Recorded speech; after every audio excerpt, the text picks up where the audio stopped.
Olá, sou a Mariana Alvim, bem-vindos ao Vale a Pena, o meu podcast onde conhecemos as pessoas enquanto leitores, com o apoio da WUC, a maior livraria online portuguesa. Fiquem por aí, vale a pena.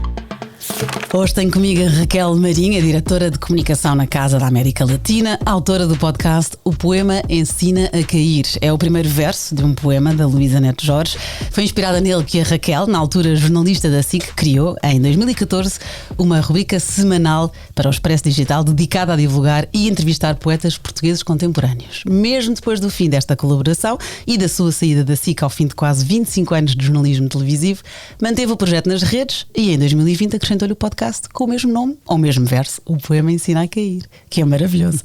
A divulgação da poesia também está na rádio, onde semanalmente lê poemas na rubrica Ambos na Mesma Página da Antena 2. Confere tudo. Hoje vamos conhecer livros de outros géneros que a Raquel também lê. É uma faceta menos conhecida e que vale a pena partilhar. Raquel, bem-vinda! Obrigada, Mariana, obrigada. Que bom, finalmente juntas. Sou tua fã, portanto estou muito contente com este encontro. Quero então conhecer-te como leitora. Quando e onde costumas ler? Eu tenho esta facilidade que comentavam na minha família quando éramos. Eu tenho uma irmã mais nova, quando éramos miúdas ambas e tínhamos de estudar, primeiro no liceu e depois na faculdade. Eu leio muito facilmente na rua rodeada de barulho. Portanto, é como se ligasse um chip, criasse uma espécie de capacete mental, isolo-me, foco e que sempre consegui estudar nos cafés, rodeada de pessoas e ler também continua a ser assim. Ou seja, leio no metro, leio no café ao pé da minha casa, leio. Às vezes até se estou muito agarrada a um livro, até consigo ler assim, imagina, no meio do trânsito um bocadinho, assim, não tenho nenhuma dificuldade, não preciso de nenhum ambiente. Há pessoas que precisam de silêncio e falava-te da minha irmã porque a minha irmã é ao contrário de mim, precisa de algum silêncio para ler e já aconteceu estarmos juntas numa esplanada, estarmos ambas com o livro, as pessoas na mesa ao lado estão a falar e ela para e diz Rac, eu para a família e amigos próximos sou Rac, disse Rac, não consigo, e eu para mim aquilo não me faz confusão alguma, portanto leio em casa também, claro, mas ou seja, não preciso de nenhum ambiente especial para ler. Oh, que bom, eu tenho 3 filhos e também aprendi a ler ao lado da confusão. Jantavas com quem? Pois, Pessoa ou Camões, não é? Foi o que eu te disse. Mas também podia ser um dos autores que trago para aqui pela curiosidade que ele suscita, até pela vida que teve, e já lá vamos. Mas o Pessoa e o Camões, porque tu convidaste-me por causa da minha ligação à poesia e gostaria muito de poder jantar com algum deles, sendo... Imagino eu, personagens e pessoas muito diferentes. Há sempre aquela curiosidade de conhecer as pessoas que admiramos muito, além da obra delas, não é? Sim, e com a Pessoa tinhas várias pessoas à mesa, não é? E com a Pessoa tinha várias pessoas à mesa. Embora eu imagino que a Pessoa fosse uma pessoa... O Pessoa fosse uma pessoa... Talvez assim ensimismada, não tens essa ideia? Sim. Se calhar não era assim o melhor companheiro. Não terá sido um homem tão expansivo para jantar, contar histórias. Se calhar não seria tão receptivo às perguntas que nós todos lhe gostaríamos de fazer, não é? Pois é. Mas há essa curiosidade, claro, sim. Sem dúvida. Género literário favorito, escuso de perguntar. Exato. A poesia. Mas é giro porque então trouxeste livros que não de poesia, e ainda bem para conhecermos esta outra faceta tua, e começamos logo com o Afonso Cruz. Para onde vão os guarda-chuvas? Olha, eu tenho de te dizer uma curiosidade muito engraçada, que é, nós estamos a gravar isto, eu não sei se podemos dizer mais ou menos a data, mas estamos a gravar no início do mês de outubro. Sim. E eu quando fui pegar no livro, depois de te dizer que era este livro do Afonso Cruz, quando fui pegar para voltar a passar os olhos, e devo dizer-te que o reli, porque o livro é de facto extraordinário, fui ver e o livro está assinado pelo Afonso Cruz, para mim, dedicado com a data de outubro de 2013, portanto foi há exatamente 10 anos. Que giro. É muito curioso, não é? 8/10, portanto está mesmo a fazer 10 anos que o Afonso me dedicou este livro e que eu o li. Eu fiz uma reportagem sobre este livro para a SIC. Na altura eu fazia só reportagem especial, mas de vez em quando propunha, quando gostava de livros, quando gostava muito dos livros, propunha fazer reportagens sobre os livros, e fiz sobre este livro porque ele me impactou muito. O Afonso Cruz é um escritor que, sendo um escritor de prosa, também tem umas incursões na poesia, estritamente poesia, mas de facto é um escritor que tem uma prosa poética muito marcante e muito vincada. De resto, este livro, que é passado num Oriente imaginado, que nós não sabemos qual é o país, e conta a história de um homem que tem uma fábrica de tapetes e que, por circunstâncias várias da vida, eu acho que não devemos aqui dar os spoilers não todos, podes não é? spoiler, não, mas podes resumir, vá, uma sinopse. E que por circunstâncias várias da vida se vê obrigado a percorrer caminhos interiores que têm a ver com a condição humana, com os sentimentos, com os nossos limites, com os nossos desejos e, claro, como em todas as boas histórias de romance, há aqui uma componente também de um obstáculo, de uma dificuldade que é necessário ultrapassar, e o Afonso conta tudo isto com um universo muito fiérico, muito poético. De resto, Mariana, eu quando reli agora o livro até sorri. É muito curioso quando nós vamos reler livros que já lemos há muitos anos, porque de certa forma nos encontramos neles. E este livro, este meu exemplar de Para Onde Vão os Guarda-Chuvas, está todo sublinhado, cheio de notas, e eu sorri várias vezes a ver os meus sublinhados e as notas que eu tomei na altura, e posso até dizer-te que telefonei ao Afonso Cruz para lhe dizer: olha, estou a reler o teu livro porque vou ao podcast da Mariana Alvim e estou novamente fascinada. Este livro é um livro extraordinário porque de facto conjuga aquilo que eu acho que eventualmente, e só estou a falar como leitora, estudei no jornalismo, nunca estudei literatura, as boas histórias devem ter, que é tem um motivo, tem uma intenção, tem uma circunstância, mas depois há uma dificuldade, é um obstáculo, exato. É um obstáculo que é preciso ultrapassar. Só que o Afonso faz tudo isto de uma forma muito poética, e a escrita dele, que é assim, encontramos-la nos outros livros todos dele também, mas esta história tem uma componente de redenção, tem uma componente muito de beleza, que depois se revela também fiérica, e eu gosto muito desse universo. E agora que tu releste, costumas reler livros? Não, poemas sim, muitas vezes e a toda a hora. Aliás, tenho de os ter perto. Sabes que há livros de poesia que eu não consigo voltar a arrumar na estante, tem de estar ali ou pelo sofá ou pela mesa de cabeceira ou assim.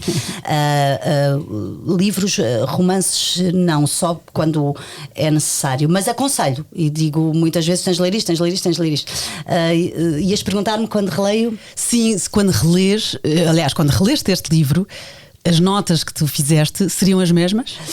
Acrescentaria. Foi curioso.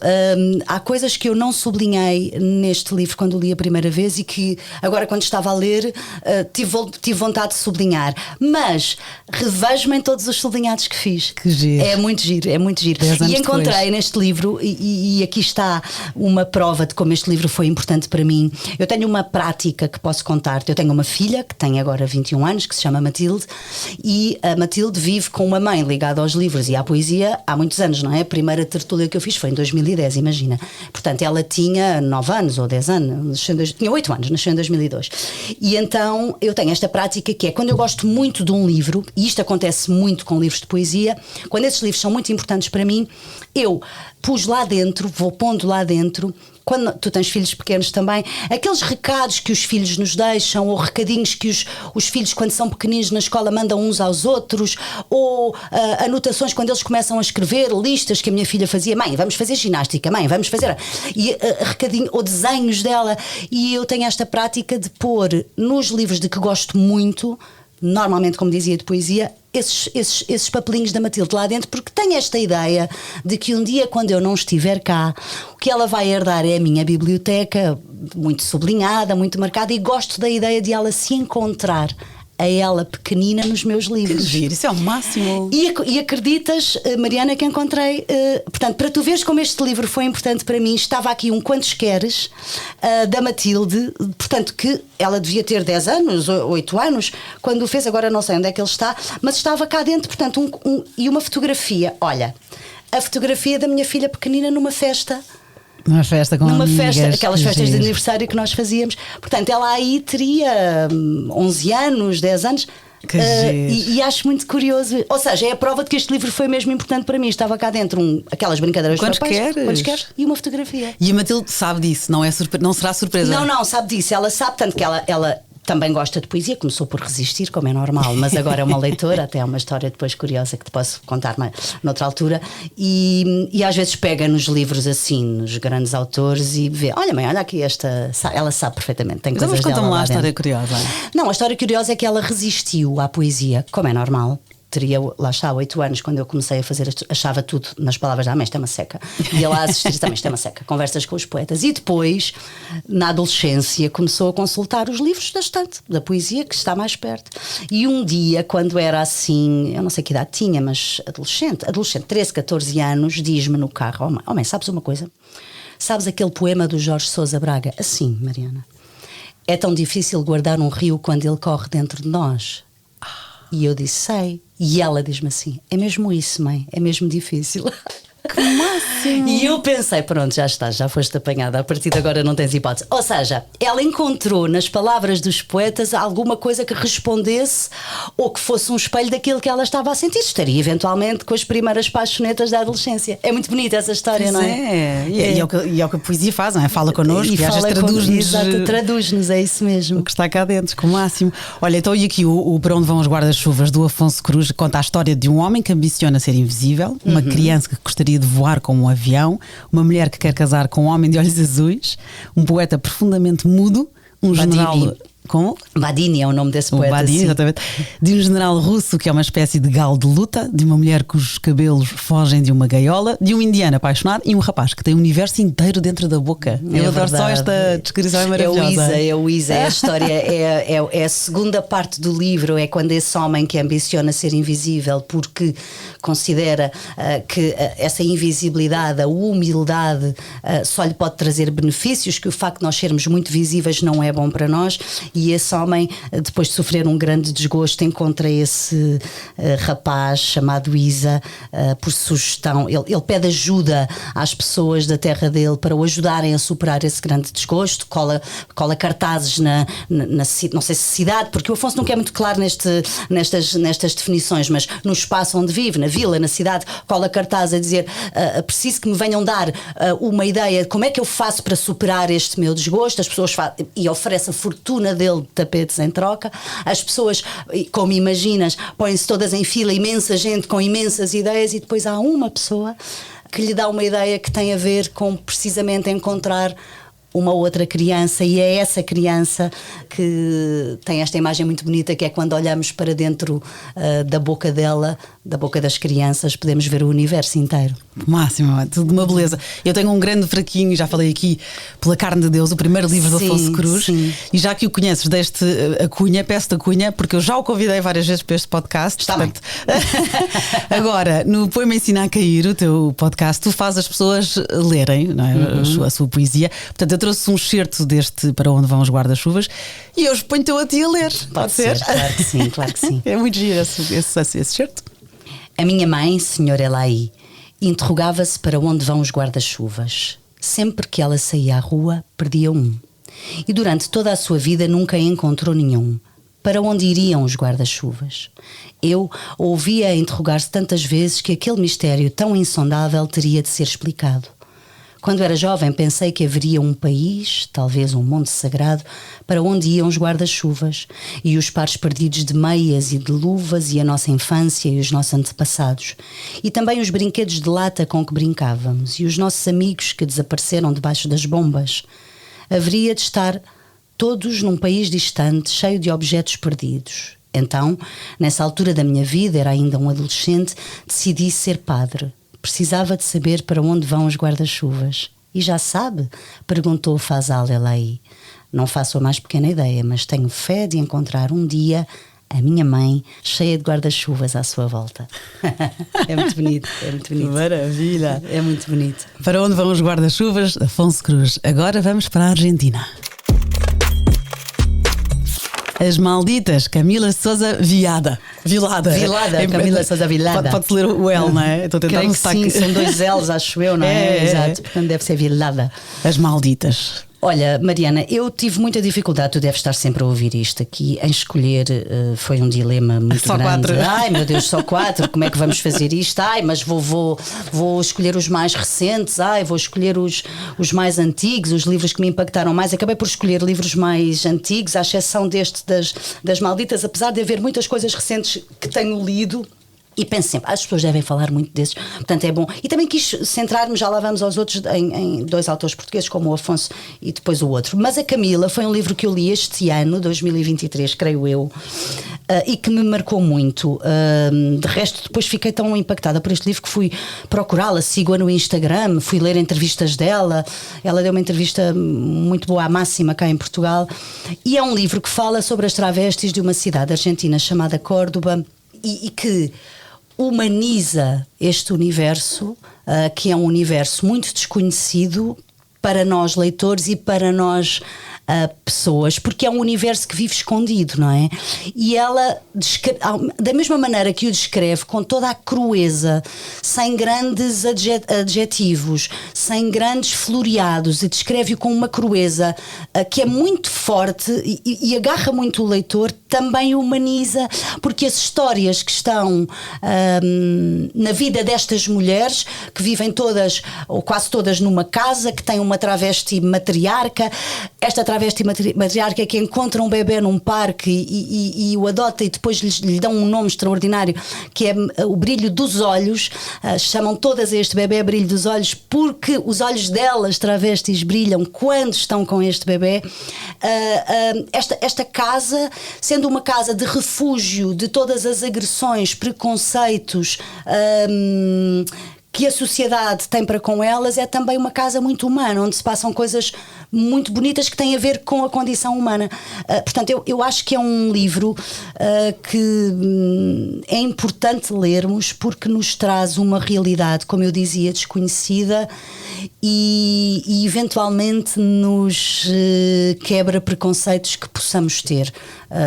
Os travestis, as travestis são pessoas que têm histórias. A Camila Sousa Vilada conta a partir da história de uma personagem, depois a história de todas aquelas personagens que estão naquela casa, e recua até ao passado delas e explica como é que elas chegaram àquela condição, àquela escolha, e muitas vezes até não é uma escolha, como nós sabemos. Escolha, exatamente. Como nós sabemos, não é uma escolha. Como é que sobrevivem? A aceitação, como é que chegaram àquela aceitação delas próprias? Como é que sobrevivem? Como é que os laços de amizade e a solidariedade dentro daquele grupo são tão importantes para eles sobreviverem numa cidade que pode ser tão agressiva, mulheres que vivem de noite, que são vilipendiadas, maltratadas, e depois tem um lado muito luminoso o livro, que é um lado também de redenção muito, muito bonito. Eu gostei muito, foi um livro que me impactou muito. As Malditas, da Camila Sousa Vilada. Ela diz: há 41 anos os meus pais tiveram um rapaz. Quando eu estava sozinha, punha a maquilhagem da minha mãe, nunca consegui ir à casa de banho em pé, e o meu pai começava a ser hostil para mim. Eu era o rapaz que passava os recreios sozinho. Tenho orgulho no rapaz que fui, mas sabia que iria acabar por usar vestidos e saltos altos. E depois, quando ela tinha 31 anos, o governo argentino deu-lhe um novo cartão de cidadão, com o nome e com o género com o qual agora a Camila se identifica. E ela diz: comecei a vestir-me como uma rapariga aos 16 anos, numa cidade de 5 mil habitantes. Era muito mais difícil ser travesti naquela altura, abrimos muito caminho para os dias de hoje. É verdade. Depois tem essa circunstância, não é? De a pessoa que escreve este livro ter passado por isto. E, portanto, nas entrevistas que eu li dela, ela conta que o ponto de partida para esta história é um ponto de partida que ela conhece, não é? Que, aliás, muitas travestis que já não estão no ativo, digamos, e são amigas dela, são histórias onde ela se inspira, e depois, a partir daí, claro, como eu imagino que muitos escritores façam, é um território que não conheço, partem de histórias que conhecem para a ficção, não é? Para ficcionar, que ela depois também diz que este livro tendo um ponto de partida real, depois, claro, tem muita fabulação, não é? Claro. As Malditas, da Camila Sousa Vilada. Voltamos aos autores portugueses. Dulce Maria Cardoso, com Os Meus Sentimentos. Este título é maravilhoso. Ainda mais porque é dúplice, não é? Exatamente. Porque nos dá para pensar os meus sentimentos. Tu achas que é luto? Que é luto, mas também pode ser os sentimentos desta mulher.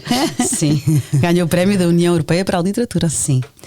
Eu posso contar-te uma história curiosa. Nesta minha vocação que eu procurava, porque eu propunha fazer reportagens de livros quando estava na SIC, eu li O Retorno, da Dulce Maria Cardoso, fiquei muito impactada com o livro, mais uma vez, e propus fazer uma reportagem. E como era televisão, não nos limitávamos a filmar o livro e entrevistar o autor. Fui procurar os hotéis onde os retornados estavam no Inatel, na linha de Cascais, e fiz assim uma reportagem que gostei muito de fazer. E por causa dessa reportagem conheci a Dulce.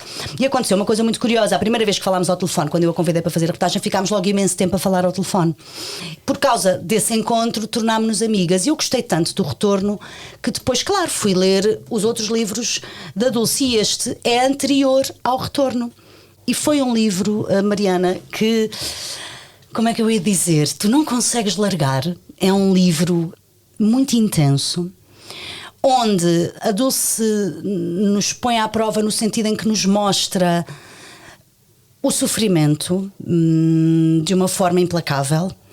É a história de uma mulher que tem o nome de uma flor, que é Violeta, e que é uma mulher obesa, que trabalha como vendedora de ceras, tem ceras depilatórias, mas a questão é uma história sobre uma mulher excluída, maltratada, mas que tem nesse sofrimento uma origem também familiar. Ela, Violeta, uma origem com os pais dela, tem uma filha, e é uma história que perpetua um ciclo de sofrimento e que me fez sentir muito do que pode ser a condição humana e como os laços familiares e como os desencontros familiares podem marcar a nossa personalidade e podem marcar o ser humano que nos tornamos, e as nossas incapacidades para amar, para ser amados, para dar, para receber. Aliás, há uma frase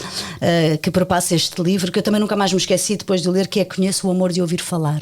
É uma coisa que é tristíssimo. Tristíssimo. É uma frase da Violeta: conheço o amor de ouvir falar. E eu não sei, para quem não conhece o livro, talvez possamos dizer que é um livro que não tem um ponto final, ou seja, quer dizer, não tem um ponto final, não tem um fim, não tem capítulos, é como se fosse um círculo. Tu começas e tens de chegar ao fim sem parar. Portanto, é muito voraz e pode ser até claustrofóbico do ponto de vista emocional, porque de facto tu sentes o sofrimento desta mulher, que ela sente e que ela provoca, porque depois lá está, às vezes o sofrimento, como nós sabemos, é um jogo que pode ser um dominó, não é? Vem e desencadeia sofrimento nos outros, e ela fala sim, mas também passou uma vida muito complicada. Eu acho que é um livro que não pode deixar-nos indiferentes. Eu nunca mais me esqueci da Violeta. Posso dizer-te que até digo a algumas pessoas, não vou dizer porquê, mas por exemplo, quando paro nas autoestradas do nosso país e noutras, e paro numa estação de serviço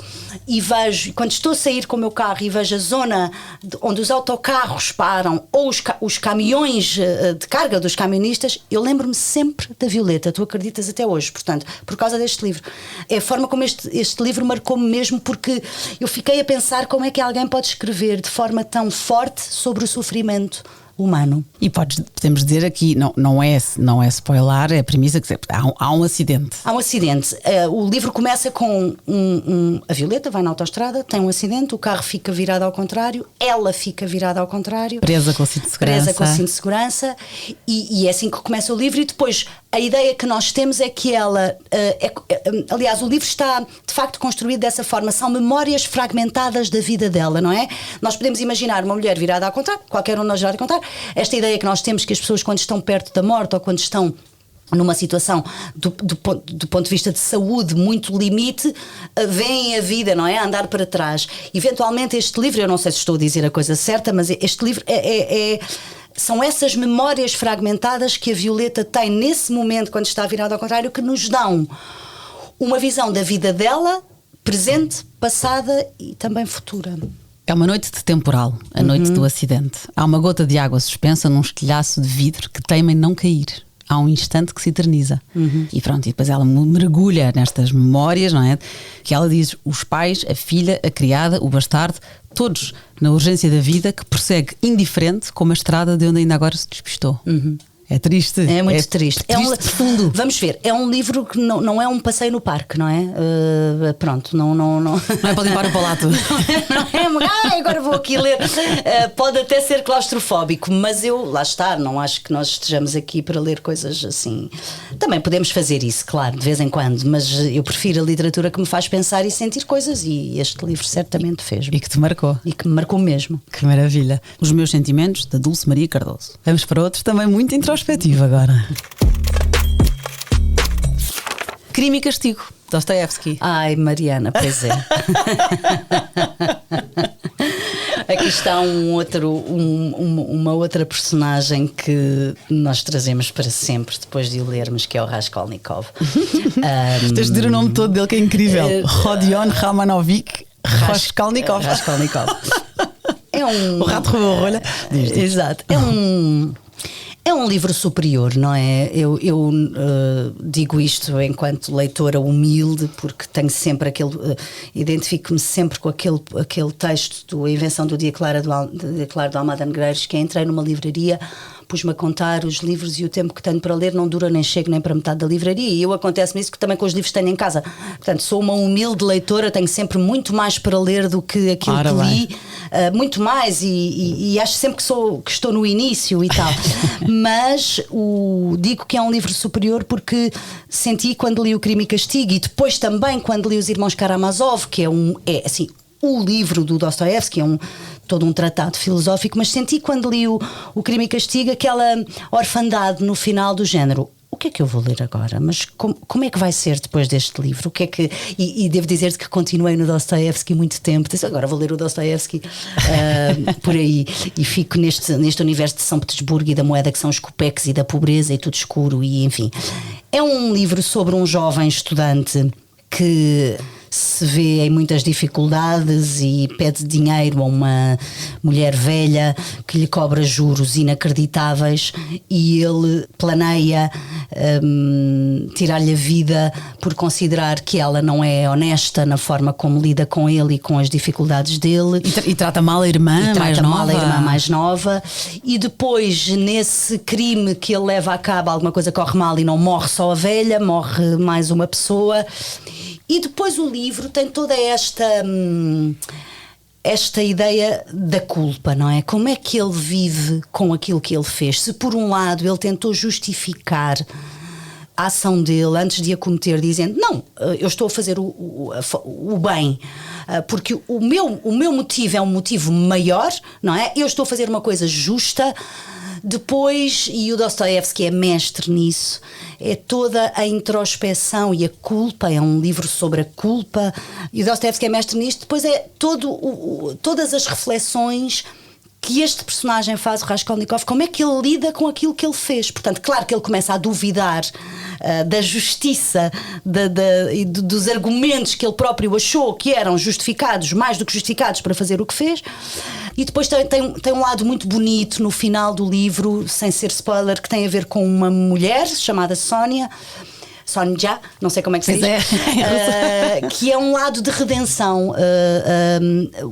Esta personagem depois, a dada altura, passa por campos de trabalho, da vida, por causa deste crime, e é muito curioso também nós percebermos que o Fyodor Dostoiévski, por ter sido acusado, ou pensarem que ele ia fazer alguma coisa contra o czar, também foi condenado. Primeiro condenaram-no à morte, depois acabaram por permitir-lhe que não morresse e mandá-lo para um campo de trabalho na Sibéria. E, portanto, o Dostoiévski teve essa experiência de vida, de saber o que é essa provação, não é? E põe este personagem, o Raskolnikov, com mais uma vez uma vida interior tão rica e tão intensa, e ele apanha a condição humana, a alma humana, mais uma vez em todo o seu sofrimento, mas também na redenção. Portanto, há um percurso psicológico onde nós acompanhamos esta personagem ao longo deste livro, que é um percurso psicológico muito bonito, porque no fim tu empatizas com ele. Ele cometeu um crime hediondo, mas tu empatizas com ele. É honesto. É honesto. Aliás, até há uma pessoa que eu conheço que também está ligado aos livros, que pôs no Facebook há uns anos. E eu disse-lhe: olha, eu também queria uma coisa dessas. Ela tem um fato de banho liso, e mandou gravar no fato de banho a palavra Raskolnikov. E eu disse: opá, eu também quero, porque que é tipo a personagem, estás a ver? A personagem. Ou seja, de facto é um homem que faz uma coisa horrível, mas tu consegues com o livro compreendê-lo, compreender o sofrimento dele, acompanhar todo aquele percurso, toda aquela culpa, e como a culpa pode dar cabo de nós, de facto, não é? Como a culpa pode reduzir-nos e não nos deixar viver, respirar, ser livres, não é? E ele, Raskolnikov, não conseguia às tantas ser livre dentro da cabeça dele, dentro da vida dele. E depois é também uma reflexão do Dostoiévski sobre a ética, a moral, o que é que tu podes fazer, os limites. Os limites. Mesmo que seja muito justo, tu podes fazer isto ou não podes, não é? Tens de te cingir às regras da sociedade ou tens a tua justiça. Mesmo que aches que é muito justo, como é que tu lidas com isso depois? Ou seja, é um livro que é um desafio gigante para refletirmos. E que mexe connosco. E mexe muito connosco, sim. Crime e Castigo, de Dostoiévski. O Diogo Dias, na temporada passada deste podcast, na primeira temporada, episódio número 18, o Diogo Dias, na adolescência, descobriu os russos e também escolheu este livro que tu explicaste como eu não faria. Agora um desafio. Para onde vão os guarda-chuvas, do Afonso Cruz, As Malditas, da Camila Sousa Vilada, Os Meus Sentimentos, Dulce Maria Cardoso, Crime e Castigo, do Dostoiévski. Escolhe um. Ai, Mariana. Já é difícil os 4, não é? Ai. Não sei, mas olha, vou fazer aquilo que às vezes os meus entrevistados do podcast, quando eu lhes peço 10 poemas, às vezes dizem-me assim: escolhi 10 poemas de autores mortos para não criar problemas entre os autores vivos. Para não ferir suscetibilidades. E portanto, por exclusão de partes, é muito fácil. É o Dostoiévski e o Crime e Castigo. Com muito respeito por Dulce Maria Cardoso, Afonso Cruz. Com muito respeito por todos os outros, mas é só para não ferir aqui suscetibilidades. Maravilha. Entretanto, trouxeste-me, agora trago uma surpresa para ti, porque a tua vida é poesia, não é? Há quem não há certeza que eu tenha mais cultura, portanto acho que seria ainda mais difícil fazer-te escolher, mas descobri uma entrevista tua em que tu tiveste de escolher 4 livros de poesia. Foi? Foi, sim, senhora. Recorda-me.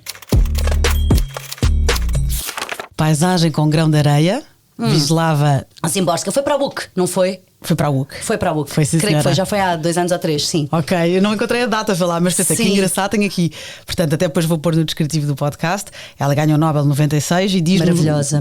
Pronto, diz num dos seus poemas: prefiro o ridículo de escrever poemas ao ridículo de não se escrever. Eu adorei isso, porque eu às escondidas escrevo poemas que obviamente acho que são às escondidas e são péssimos, de certeza, tenho imensa vergonha, mas adorei esta frase porque, não, olha, mas é totalmente assim, não pronto. É? Claro, esse poema é belíssimo, esse poema dela é assim uma enunciação, é muito bonito, sim. Que maravilha, Paisagem com Grão de Areia. E depois há mais. Conta-me outra vez, Amália Bautista. Amália Bautista é uma poeta espanhola contemporânea, de que eu gosto muito, e está publicada em Portugal mais do que um livro, pela Averno, e tem assim poemas muito, muito bonitos, sofridos, na maioria das vezes alguns sofridos, mas é uma poeta que, tendo poemas muito profundos, nos traz essa profundidade de forma simples. Eu gosto disso também. Mais acessível também, às vezes não é. Bem, quer dizer, vamos lá ver. É simples quando chega a nós. Eu não estou a dizer que é simples escrever, pelo contrário, até porque não sei nada dizer. Imagino que seja muito difícil. Sim, mas é mais universal. Chega a nós de uma forma que toda a gente consegue compreender, não é? E isso sendo muito profundo. Eu gosto muito da poesia da Amália Bautista, já tive a oportunidade de a conhecer e fiquei toda contente. Ai, que bom, claro. Sim, eu também vibro, a sério. Ela fala então nos grandes temas da literatura e da poesia: o amor, a morte e a vida. Sim. E ela diz: são as 3 feridas de que falou a Miguel Hernández, e não me ocorrem muitas mais coisas fora destes 3 conceitos que impulsionem a criação. Sim, eu até creio que essa entrevista onde tu estás a citar, mas posso não estar certa, portanto, foi uma coisa que eu fiz. Eu entrevistei-a para a Casa da América Latina antes de a conhecer. Foi. Isto foi provavelmente porque havia uma qualquer que tu tinhas entrevistado e citaste-a. Pronto, então é isso. Eu entrevistei-a para a Casa da América Latina e ela fala disso. Eu lembro-me dessa imagem que acabaste de referir, as 3 feridas: o amor, a vida e a morte, claro, que são os grandes temas, claro. Este mais recente, Axila de Gonchil, do André de Cedeiros. Do André de Cedeiros, sim, é um poeta contemporâneo. Eu gosto muito da poesia do André.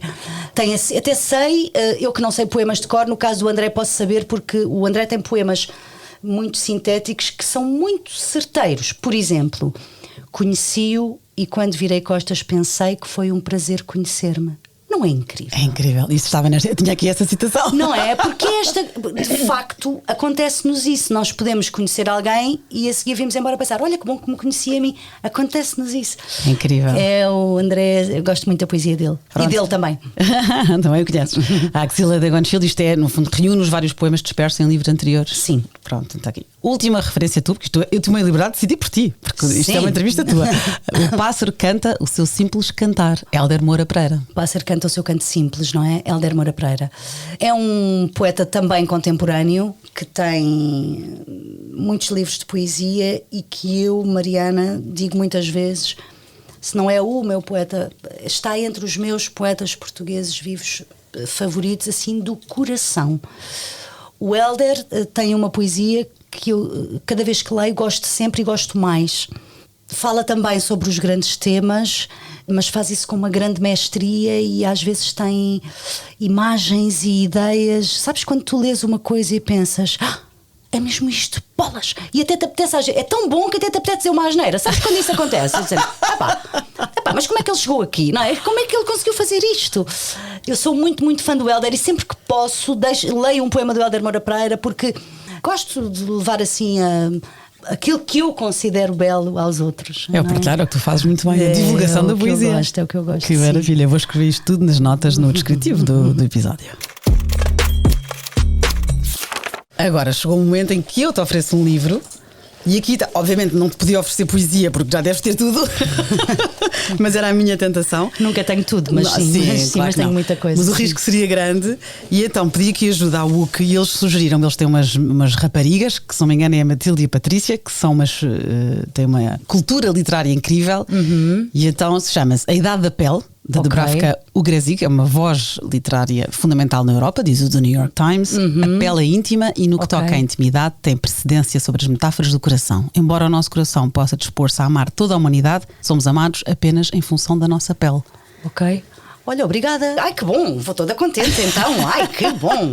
Obrigada, Mariana. Obrigada. Vou ler, claro que sim. Eu tenho um poema para ti. Exatamente, isso que eu te disse. Trouxeste um poema, claro. Então, isto é sempre também um problema. O que é que eu... Agora, por acaso, podia ler um do Hélder Moura Pereira, já que falei dele. Mas vou, se calhar, ler um poema que partilhei agora recentemente nas minhas páginas.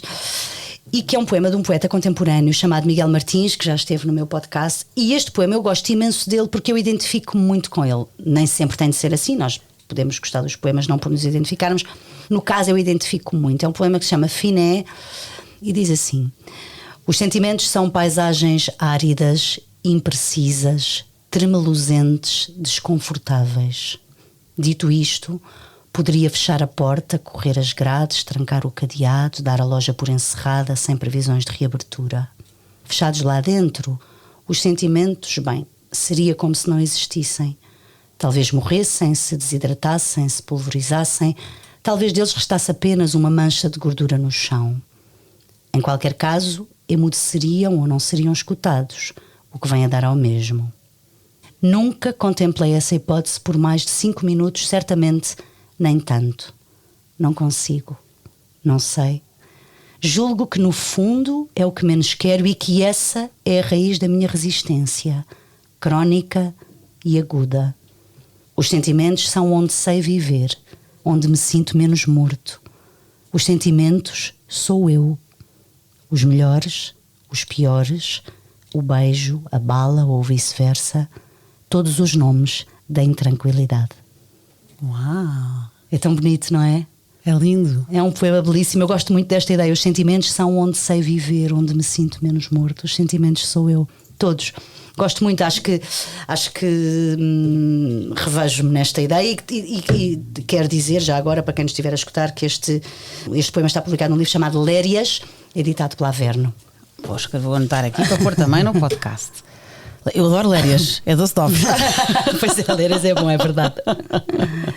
Raquel, foi um prazer. Olha, pois foi, obrigada, passou tão rápido. Pois é. Obrigada mesmo. Obrigada eu. Até breve, até já, obrigada. E o poema Ensina a Cair são as redes da Raquel, aliás, onde puseste este poema do Miguel Martins, pois, não é? Pois agora mesmo, Boa. recentemente, sim. Está lá, vão espreitar.